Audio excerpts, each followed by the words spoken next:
Assalamualaikum warahmatullahi wabarakatuh. Saudaraku yang beriman, kisah pemabuk dan ahli maksiat yang mulia dan soleh.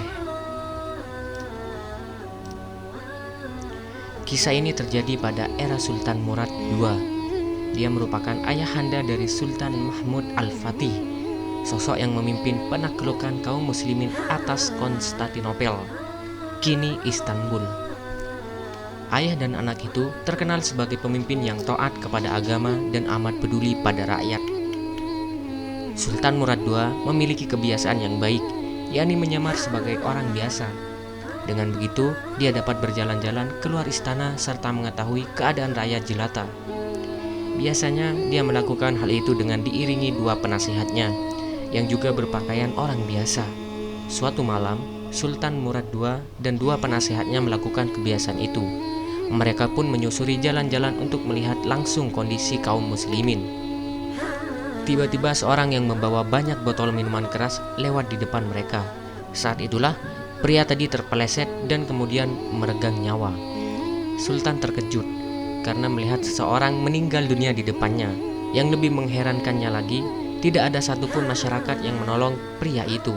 Bahkan setelah dia dipastikan tidak lagi bernyawa. Wahai kaum muslimin, bukankah pria ini seorang muslim? Mengapa kalian tidak peduli? Seru Sultan Murad II kepada orang-orang yang berlalu lalang. Mereka tentunya tidak tahu, yang berkata itu adalah pemimpin negara. 3 kali berturut-turut Sultan Murad II menghimbau masyarakat, tetapi tidak ada yang menanggapi. Semuanya tampak tidak peduli, bahkan ada yang mencibir almarhum. Lalu setelah keluar dari rumahnya dan memberitahu kepada Sultan, "Wahai Pak Tua, orang yang meninggal itu di hadapanmu terkenal gemar membeli minuman keras. Tidak hanya itu, dia juga suka mengunjungi tempat pelacuran. Karena itulah orang-orang tidak mau mengurusnya," kata dia. "Tapi bagaimana kalau begitu?" tanya Sultan lagi. Orang tadi masih tampak tidak acuh. Kemudian datanglah beberapa orang mendekati Sultan dan para penasehatnya. Mereka berinisiatif mengantarkan ketiganya ke rumah almarhum, sehingga dapat mengurus jasadnya. Singkat cerita, sampailah Sultan ke rumah duka. Kedua penasihatnya menggotong jasad tersebut yang kini ada di dalam keranda. Ketika di tujuan, orang-orang yang tadi menunjuk jalan kemudian pergi begitu saja. Sultan pun mengetuk pintu. Dari dalam rumah muncul seorang perempuan yang tidak lain istri almarhum. "Wahai perempuan, saya mengabarkan bahwa kami menemukan pria ini meninggal dunia saat sedang berjalan," kata Sultan. Begitu mengetahui keadaan suaminya, perempuan itu menangis. Dia sangat sedih melihat suaminya yang kini tidak lagi bernyawa. Setelah agak tenang, perempuan itu kemudian ditanya, "Apakah boleh kami bertanya kepadamu?" kata Sultan. "Kami mendapati orang-orang enggan mendekati suamimu, sebab mereka mengatakan almarhum ini seorang yang gemar membeli minuman keras dan mengunjungi tempat pelacuran. Apakah benar suaminya demikian?" sambung Sultan lagi. "Sungguh suamiku termasuk orang-orang yang soleh. Mereka yang mengatakan itu hanya tidak mengetahui," jawab si perempuan. "Mengapa demikian?" tanya Sultan. "Tiap malam suamiku selalu pergi ke tempat penjualan minuman keras. Suamiku membeli minuman haram itu dan membawanya ke rumah, tetapi bukan untuk diminum. Dia lantas membuang seluruh isi botol ke lantai kamar mandi.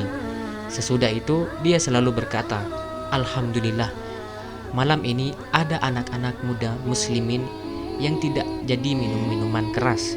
Aku sudah membelinya minuman keras sehingga tidak bisa sampai ke mereka,' tutur perempuan itu. "Selain ke kedai minuman, suamiku juga selalu tiap malam ke tempat pelacuran. Namun dia tidak mendatangi si pelacur. Kepada penjaga rumah pelacuran, dia berkata, 'Wahai Fulan, ada berapa perempuan yang tersedia?' Ketika si pemilik prostitusi itu menyebutkan jumlah mereka, maka suamiku membayar sejumlah banyak uang senilai biaya sewa para pelacur itu. Kemudian dia pulang ke rumah dan berkata kepadaku, 'Alhamdulillah, malam ini ada para pemuda muslimin yang tidak jadi berzina. Lantaran kebutuhan ekonomi para pelacur itu di malam ini terpenuhi,' cerita si perempuan. Bahkan lanjut dia, almarhum selama hidupnya selalu membagi 3 penghasilan sehari-hari. 1 bagian untuk keperluan diri dan keluarga, satu bagian untuk membeli khamar tadi, satu bagian sisanya untuk membiayai kebutuhan pelacur tiap malam. Aku pernah mengeluh kepadanya, "Wahai suamiku, jika terus-menerus engkau lanjutkan ini, orang-orang akan mengecapmu sebagai fasik.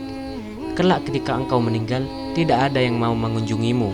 Tapi jawabannya, "Tidak. Demi Allah, aku berdoa semoga Allah membuat jasadku diurus Sultan Turki dan para penasehatnya, serta seluruh alim ulama kesultanan," papar si istri almarhum. Mendengar itu, Sultan Murad II menitikkan air mata. "Sungguh mulia suamimu. Ketahuilah, aku ini sultan dan dua orang di sisiku ini adalah para penasehatku," ungkap penguasa Turki Utsmania itu. "Demi Allah, aku akan imbau para penasehatku dan seluruh ulama Turki untuk datang mensolati jasad almarhum," sambung dia. Perempuan itu pun terkejut, tetapi sejurus kemudian mengucapkan alhamdulillah karena terharu. Demikianlah kisah orang soleh yang tampak fasik di mata masyarakat yang belum mengetahui alasan dibalik kebiasaannya itu. Doanya ternyata dikabulkan oleh Allah.